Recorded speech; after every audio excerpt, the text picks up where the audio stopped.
Short films చేసేవాళ్ళు రిలేటెడ్గా ఒక వీడియో చేయండి. మానిటైజేషన్ కోసం చాలా డౌట్స్ వస్తున్నాయి.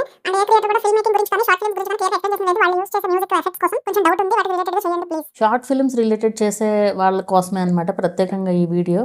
సో ఈ వీడియోలో వాళ్ళు ఎలాంటి మ్యూజిక్ వాడాలి ఏంటి అనేది కూడా మొత్తం క్లారిటీ ఇస్తాను. ఫస్ట్ థింగ్ వచ్చేసి ఓన్ కంటెంట్ మాత్రమే ఉండాలి.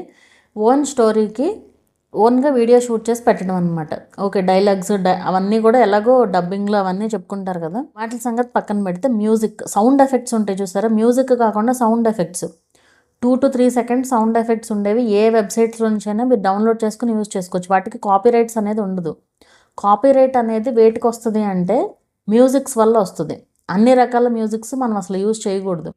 యూట్యూబ్ ఆడియో లైబ్రరీ మ్యూజిక్ మాత్రమే యూజ్ చేయాలి. యూట్యూబ్ ఆడియో లైబ్రరీ మ్యూజిక్స్ బోల్డ్ అన్ని మంచి మంచి మ్యూజిక్స్ ఉంటాయి, కాకపోతే వెతుక్కోవాలన్నమాట. సో అలా వెతికితే బోల్డ్ అన్ని మ్యూజిక్స్ వస్తాయి. అఫ్కోర్స్ మూవీ మ్యూజిక్ లాగా అయితే ఉండవు, అవి ఉన్న వాటిని మనం అలా సెట్ చేసుకోగలగాలి.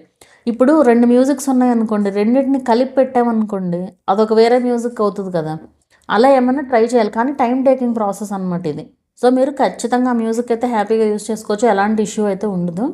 అండ్ ఇంకోటి, మ్యూజిక్ కావాలంటే మీరు చేయించుకోవచ్చు కూడా, అంటే లైక్ మ్యూజిక్ చేసేవాళ్ళు ఉంటారు కదా, వాళ్ళ చేత కూడా అయితే చేయించుకోవచ్చు అనమాట. మ్యూజిక్ అంటే మీరు డబ్బులు పే చేయాల్సి వస్తుంది, ఇవైతే ఫ్రీగా యూజ్ చేసుకోవచ్చు అనమాట.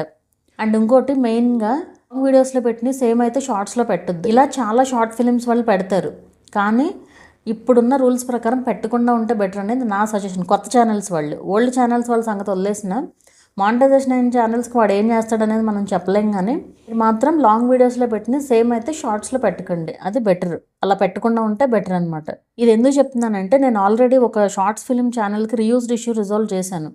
వాళ్ళు అలా పెట్టడం వల్లే, ఏది లాంగ్ వీడియోస్లో పెట్టిన సేమ్ షార్ట్స్లో పెట్టడం వల్లే వాళ్ళకి రీయూజ్డ్ వచ్చింది. దాని తర్వాత ఆ వీడియోస్ అన్నీ డిలీట్ చేసిన తర్వాత రీఅప్లై చేస్తే అయిపోయిందనమాట.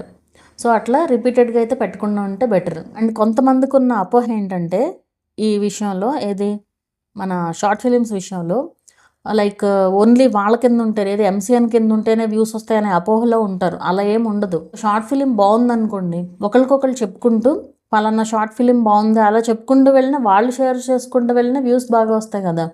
సో అది ఏంటంటే ఒరిజినల్గా మనం సింగిల్ యూట్యూబర్స్గా పెట్టేటప్పుడు కొంచెం టైం పడుతుంది. ఎంసీఎన్లో ఉంటే ఏంటంటే వాళ్ళు పుష్ చేయడానికి ట్రై చేస్తారు కాబట్టి ఫాస్ట్గా వస్తుంది అనమాట, వాళ్ళకి వ్యూస్ ఫాస్ట్గా వస్తాయి అనమాట. సో ఇండివిజువల్గా చేసే వాళ్ళకి కూడా ఖచ్చితంగా వస్తాయి. మెయిన్ ఓపిక్గా వెయిట్ చేయగలిగితే చాలు, అంతే. కాకపోతే దాంతో కంపేర్ చేస్తే టైం అయితే పడుతుంది అనమాట. ఎందుకంటే ఇక్కడ మూవీ మ్యూజిక్స్ ఇవన్నీ యూజ్ చేయడానికి ఉండదు కదా. అవి యూజ్ చేస్తే ఏంటంటే కొంచెం ఫాస్ట్గా రీచ్ వస్తుంది. బట్ నార్మల్ మ్యూజిక్స్ అనేసరికి కొంచెం టైం పడుతుంది అనమాట. బట్ ఏం కాదు, మనకి రీచ్ రావడం ఇంపార్టెంట్. స్లోగా వచ్చినా మంచి రీచ్ అయితే వస్తుంది కదా. ఇప్పుడు మీ షార్ట్ ఫిల్మ్స్కి అలవాటు పడిపోయారు అనుకోండి, నెక్స్ట్ నుంచి కూడా మళ్ళీ వ్యూస్ అవే వస్తాయి. అది మెయిన్ జనాల్లోకి రీచ్ అవ్వాలి. థంబ్నెయిల్స్ అనేది చాలా ఇంపార్టెంట్ అనమాట, అది.